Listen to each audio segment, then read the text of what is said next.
नमस्कार। तो आज मैं एक ऐसी महिला से आपको मिलाने वाली हूँ जो बीजेपी में मंत्रिमंडल हैं, सोशल वर्कर हैं और घरेलू भी हैं और ऊर्जा से भरी हुई महिला हैं, श्रीमती देवी शर्मा जी।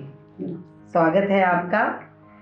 तो देवी शर्मा जी, आप अपने बारे में कुछ बताइए। मैं बुराड़ी से मंडल मंत्री हूँ, देवी शर्मा मेरा नाम है। हाँ जी। कैसे आपकी शादी हुई, इस बारे में कुछ बताइए। बचपन में शादी हुई, छोटी उम्र एज में। तो शादी के बाद मैं अपने हस्बैंड को, पापा को बहुत प्यार करती थी, तो मैं हस्बैंड को ही पापा जी कर देती थी गलती से। बार बार मैं उनको पापा ही बोलती थी, अपने हस्बैंड को। हाँ, छोटे थे ना आपके। हाँ। आज भी मेरे हस्बैंड के नाम पापा जी, माई पापा जी से ही लिखा हुआ ये भी बड़ी रोमांचिक बात है। तो कैसे हुआ, क्या हुआ, थोड़ा सा बताइए आप। मेरे हस्बैंड नहीं, मेरे हस्बैंड रिश्ते के लिए तो 8 बार आए थे। 8 बार आने के मेरे पापा जी को उनकी फैमिली, उनका गांव का घर ये सब पसंद नहीं था। उनका मन हो गया कि अब नहीं देंगे। अच्छा। तो उन्होंने अपनी सिस्टर की देवरानी को उनको तैयार करके फिर उन्होंने मुझे बुलाया अपने घर पे। फिर मैं वहाँ गई तो उन्होंने मेरे हस्बैंड की भी कुछ बात सुनी, उनकी भी सुनी। मैं ना कर रही हूँ, तब तक उन्होंने मेरे ना एकदम से मुझे पैसे दे के बोले, नहीं आप ना, तुम ना वहाँ पर आ जाओ, निकल लो। मतलब आपका कहना है कि आपके यहाँ पे उन्होंने पैसे रख दिए। तो आपको कैसा लगा उस टाइम? तो मुझे लगा कि नहीं, अब ऐसे ना लेडीज को कोई जेंट्स अगर हाथ लगाया तो मुझे अब जाना चाहिए। अभी तक तो मैं डर रही थी, अब मुझे इस खुल के जाना चाहिए, क्योंकि उन्होंने मेरे को टच किया। मेरा सोच आया था, मम्मी और दादियों से सुनती थी ना कि दीवार के कान होते हैं लेडीज का, था ना, किसी मर्दों से हाथ से मर्द टच करता है तो चला जाता। तो मुझे लगा कि मेरे सब के साथ क्वार्टर में जाना हो, क्वार्टर कैसा होता होगा। तो मेरा भोलापन था। आप उसको ही फॉलो करके दिल्ली आ गई? हाँ जी, दिल्ली आ गई। बड़ा मुश्किल रहा होगा आपको? नहीं, अच्छे थे। वहाँ पे किशन माड़िया के जॉब करते थे मेरे हस्बैंड। तो उन्होंने मेरे को एक बार खाने पे बुलाया तो कहने लगे, राजकुमार तूने ना ये अपनी बीवी को ना, बीवी तेरी बीवी है ना, ये एकदम शकल भी सेम टू सेम लग रहा है, इतनी छोटी सी बच्ची कैसे लेके आया। वो भी डर गए क्योंकि मैं ज्यादा छोटी थी ना। तो उन्होंने फिर मुझे बहुत पैसे, फिर मैं चुटकी निकाली, चुटकी पहनाए, सब कुछ मेकअप कराया। अच्छा, उन्होंने कहने लगे बुढ़िया जैसी बच्ची क्यों लेके आया। कितने साल में आपका बेबी हो गया? 15 पूरा हो गया, 16 लगते ही मेरा बेबी हो गया। 15 में ही आते ही मेरा एक बेबी वो भी हो गया, मिसकैरेज हो गया। उस टाइम पता नहीं था, बचपना था कि मिसकैरेज क्या होता है। हाँ, मेडिकल में एडमिट भी रही हूँ। उसके बाद मतलब आपको ये नॉलेज नहीं थी कि भाई मेरा मिसकैरेज हुआ है? हाँ, ये बताएंगे कैसे क्या हुआ है। ऐसे सबने बोला कि अपने घर जाना चाहिए। घर वालों ने बोला अपने घर आओ, घर आके बच्चा होगा तो सही रहेगा, देवता सब करेंगे। तो लेकिन घर जाने के बाद घर वालों का व्यवहार ये रहा कि पैसे के लिए बुलाए थे तो बच्चे बीवी लेके आया, इसका तो और बीवी पालना पड़ेगा, बच्चे का ध्यान देना। घर पे ना मतलब इज्जत नहीं मिली। अच्छा। मेरे जब बच्चा होने का दिन था, मैंने भगवान से कहा था कि एक बच्चा तो खराब हो गया, ये बच्चा जिंदा दो भगवान मुझे। तब आपको जैसा भी समझ आ गई थी, जैसा भी दो, बेटी दो बेटा दो, मुझे जिंदा दो। जहाँ तक है ना, मैं बेटी नहीं मांगती थी, क्योंकि मैं बेटी होकर मैंने कुछ जो देखा कि भुगता था, तो आपको लगता था कि भी लड़की नहीं पैदा हुए, क्योंकि लड़की हुई तो उसको भी ये सहना पड़ेगा। उसके बाद मैंने मेरी बड़ी सास ने, मेरा जहाँ भी हूँ स्वर्गवास हुआ है, लेकिन उन्होंने मेरे साथ ना जो भी किया ना बहुत अच्छा किया। फिर 1 महीना 18 दिन का बच्चा मैं लेके घर छोड़ के निकल गई। 1 महीना 18 दिन का बच्चा छोड़ के। हस्बैंड साथ में थे आपके? मेरे साथ थे। तो वो एक समझ लीजिए 15-16 घंटे का पैदल का रास्ता भी निकल के आई हूँ। माय गॉड, आप पैदल निकल गई वहाँ से? पैदल निकल गए, मेरे हस्बैंड भी निकले साथ। ताई वो लेके आ गई, ताई ने बच्चे को उठाया, मैं अपने सर बांध के आ गई पैदल। कितना किलोमीटर चले होंगे आप? बहुत ज्यादा, 15-16 घंटे का रास्ता। मेरे हस्बैंड के पास इतना भी नहीं था कि मुझे कुछ खाने का मन करे तो कुछ खिलाऊं। उनके पास पैसे ही नहीं था, किराया नहीं था। मम्मी को मेरा ससुराल पता नहीं था ना, तो किसी से अंदाजे में मौसी और मम्मी जा रहे थे, तो रास्ते में मिले। तो मम्मी ने मेरे को फिर मम्मी नाना के यहाँ ले गई, तो मेरे हस्बैंड वहीं से थोड़ा पैसे वैसे दिलाए, फिर वो आ गए दिल्ली। फिर नौकरी में लगने के 4 महीने के बाद मेरा बच्चा मेरा मायके लेके आई, मायके में 4 महीने का हो गया। उन्होंने बोला किसी के साथ आ जाओ, फिर मैं और किसी के साथ आ गई। आने के बाद फिर तो मेरा संघर्ष की जिंदगी, फिर नई, मतलब कि नई लाइफ हो गई, नई जिंदगी हो गई, सब कुछ। मतलब कि उम्र भी बढ़ती गई, तजुर्बा भी बढ़ता गया। फिर मेरे हस्बैंड बाहर निकलने नहीं देते थे, उनकी कमाई से होता नहीं था पूरा, मुश्किल होता था। कहीं राशन में नंबर लगाना, कहीं गेहूँ चावल राशन से नंबर लगा के लाना, सर पे 50-50 किलो ले आती थी मैं। उसके बाद भी फिर मैं कहीं ना करती हुई मैंने जैसे छोटे छोटे साड़ी के फॉल लगाना, ये सब काम करती रही, स्वेटर बनाना।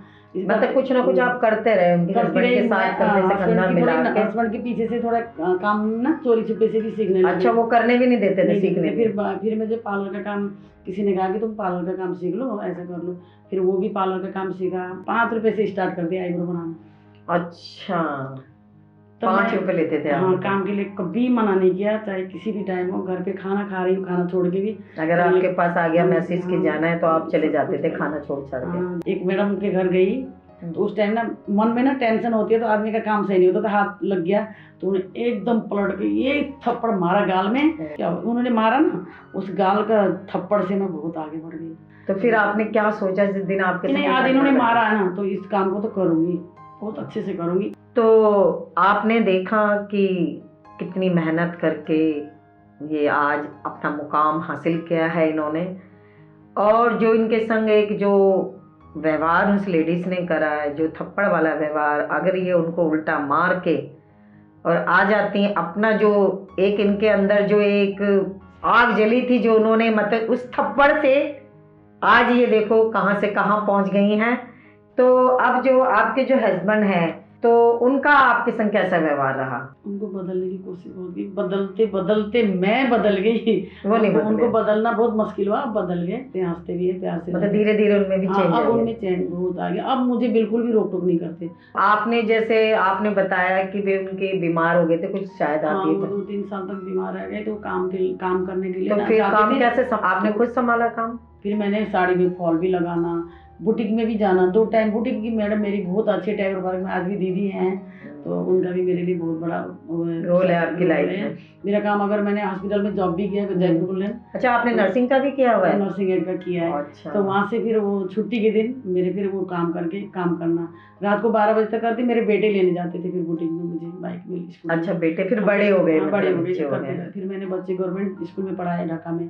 फिर मेरे गवर्नमेंट स्कूल में पढ़ाने के उसमें भी मैं स्कूल जाती थी, ब्रिटिश सिंह वगैरह आते थे, नहीं था अच्छा मीटिंग होता था, मेरे मुझे इनवाइट होता था। अच्छा। बहुत इज्जत देते थे। मैं ऐसा नहीं कि मैंने छोटा काम गरीबी हालत से बीता, मैं रहती शान से थी। अच्छा। तब भी मैं अपने आप को ना जब निकलती थी ना, कुछ ऐसा होता था कि कुछ 2-4 ना हिल जाते थे। ऐसा नहीं था कि कि भाई ऐसे चल दिए भाई उठ मेरे के। हस्बैंड कहती तुम ऐसे घमंड, मैंने घमंड नहीं था वो मेरा, मैं मेहनत करके, मुझे मेहनत करके खाना मुझे कोई दे नहीं रहा, तो मुझे किसी से डरना, डरूंगी तो तब ना गलत काम करेंगे। अच्छा काम करने के लिए डर भी नहीं लगता था। हर तीसरे दिन में मैं ये कहती थी प्राइवेट नहीं पढ़ा पा रही, गवर्नमेंट स्कूल में पढ़ा रही, तो मुझे केयर करना चाहिए। हर तीसरे दिन में वहाँ जाना। गवर्नमेंट स्कूल में भी बच्चे अच्छी जाते पढ़ाई कर जाते लेते हैं। हैं। आज आपका खुद का मकान है, खुद का मकान। तो उसमें कोई स्टोरी है, कोई कहानी है कि भाई किस तरीके से मैं आपने अपनी इसको हासिल किया? मैं अपनी लाइफ में तो पूरी लाइफ किराए पे रही। मैंने अपने बच्चों के लिए रेसिडेंट बनाया था ना, जर्मन शेफर्ड। तो वो बेबी आई मेरे पास, वो बेबी मेरे घर में ऐसी आई कि मेरे लिए मेरा ना लाइफ ही बदल दी। लाइफ बदल के आज वो भी स्वर्गवास हो गई। मैंने उसको इंसान की तरह ही अंतिम संस्कार किया। आज भी मैं पितरे की तरह फोटो रखती हूँ, पूजा करती हूँ। अच्छा। और मेरी तो बेटी थी, वो मेरी बेटी नहीं थी, तो मैंने अपनी बेटी माना था। मेरे आईडी भी सब उसके नाम से, आज भी रोजी शर्मा। रोजी शर्मा इन्होंने उसको नाम दिया था। तो ये कितना अनोखा प्यार है, देखिए आपने कि रोजी शर्मा के नाम से बेटी का नाम देके आज उसकी फोटो भी इन्होंने लगा रखी है। तो ये एक अच्छी सोच है आपकी। सोशल वर्कर भी आपका काफ़ी रहता है। मैं कभी रास्ते में चलती हुई अगर बस में किसी की लड़ाई हो गई तो कोई सोचता ना मैं क्यों बोलूँ, मुझे लगता है मुझे करना क्या है, मुझे ना यहाँ पे किसी का अत्याचार नहीं होने देना, चाहे कुछ भी हो जाए।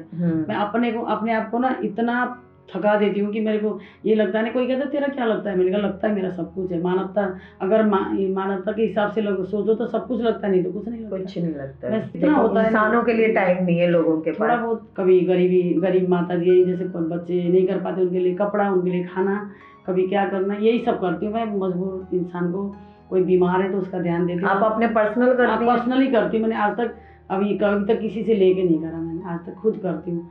तो ऐसे लोग आजकल बहुत कम ही मिलते हैं। अब तो सेल्फिश का ज़माना ज़्यादा आ गया है। तो ये भी एक महिला है, देख लो, ये भी एक मतलब जो कहते हैं ना कि महिला कुछ नहीं कर सकती, सब कुछ कर सकती है महिला। देवी शर्मा जी हैं, 14 साल की उम्र में इनकी शादी हुई थी और कितनी नादान थी। और अब इनके 2 बेटे हैं, अपना मकान है, अच्छा मुकाम इन्होंने किया हुआ है, मेहनत करके यहाँ तक आई हैं और आज इनका समाज में बहुत ही नाम है, बहुत इज्जत से नाम लिया जाता है इनका। क्योंकि अभी भी आप पूरा टाइम जो है कि राजनीति में देती हैं और लोग आपको याद भी करते हैं राजनीति काफी। में। और आपके बेटे बहू के संग कैसा रिश्ता है? वो मेरी बेटी नहीं थी, मेरी बहू बेटी की जैसे। जब दौड़ के मेरी बहू आती थी ना मम्मी करके, तो कह रहे आपकी बहू है? मैंने कहा नहीं मेरी बेटी है। मैंने कहा मेरी बहू है। तो कहने लगे हमने पहली बार देखा ऐसी सास बहू। बेटे से कैसा रिश्ता है आपका? बेटा तो मेरे दोस्त ही समझ लीजिए, सुबह शाम बच्चों के साथ बैठ गए दुकान। मुझे गुड़िया बोलते हैं, कहते हमारी बेटी बोलते हैं, कभी हमारी बच्ची, कभी हमारी गुड़िया। आपको बच्चे जो है इस नाम से आपको पुकारते हैं? बेटी है हमारी। देवी शर्मा जी, आप अपने मुंह से जरा सारी महिलाओं को अपने बारे में बताइए जरा। मेरे हस्बैंड ने जो टॉर्चर करा ना, उससे मैं बहुत तेज हो गई। मेरे गुरु है, मेरे हस्बैंड नहीं, वो मेरे गुरु है। वो क्लास टीचर मेरे वो हैं, वो ना होते तो आज यहाँ तक नहीं होती। वो जितनी टॉर्चर करते गए मैं उतनी तेज निखरती गई। और हमेशा जानवर को, बेजबान चीज़ों को ज़्यादा प्यार करें, बुजुर्गों को और लाचार को हमेशा उठाने की कोशिश करें। ये नहीं कि लाचार को गिरा के खुद दौड़ने की। बहुत अपने से नीचे, अपने से कमज़ोर स्थिति को, कमज़ोर वर्ग के लोगों को हम खींच के ऊपर ला सकते हैं, क्योंकि वो भी हमारे बराबर हमारी तरह जीना चाहते हैं, हमारी तरह होना चाहते हैं। तो ये आपने सुना आज इनका मैसेज, कितना अच्छा इन्होंने हमें समझाया है। मन के हारे हार और मन के जीते जीत। तो ये अपने मन से जीत गई हैं और जीत के दिखा दिया और अपने आप को साबित कर दिया है आपने। तो मैं राजनीति के बारे में आपसे जैसे कुछ पूछना चाहती हूँ, क्या लगा आपको जब राजनीति की तरफ निकल गई? मुझे ना अपने अभी किसी मेरी फ्रेंड का बेटा ये गौरव खारी किया जॉब करता था, उसने नंबर दिया होगा, वहाँ से मुझे बोले मैडम आप घर बैठे हो, आप जैसे लेडीज़ की ज़रूरत है, आपको घर बैठना नहीं, आप आओ ऑफिस। फिर वहाँ गई तो मुझे जाने के बाद वहाँ अनिल भाई साहब, दिनेश भाई साहब ने, अनिल भाई साहब निगम पार्षद हमारे बुराड़ी मंडल के निगम पार्षद, दिनेश भाई साहब और मंडल अध्यक्ष, मैं मंडल मंत्री, मुझे मंडल मंत्री का उसी टाइम पद मिल गया। तो उन लोगों का भी बहुत बहुत धन्यवाद है। मुझे बहुत इज्जत मिलती है, गर्व होता है कि घर से निकलती हूँ तो सब हालचाल पूछते हैं। तो आपका बहुत बहुत धन्यवाद देवी शर्मा जी, आपने हमसे बातें शेयर करी।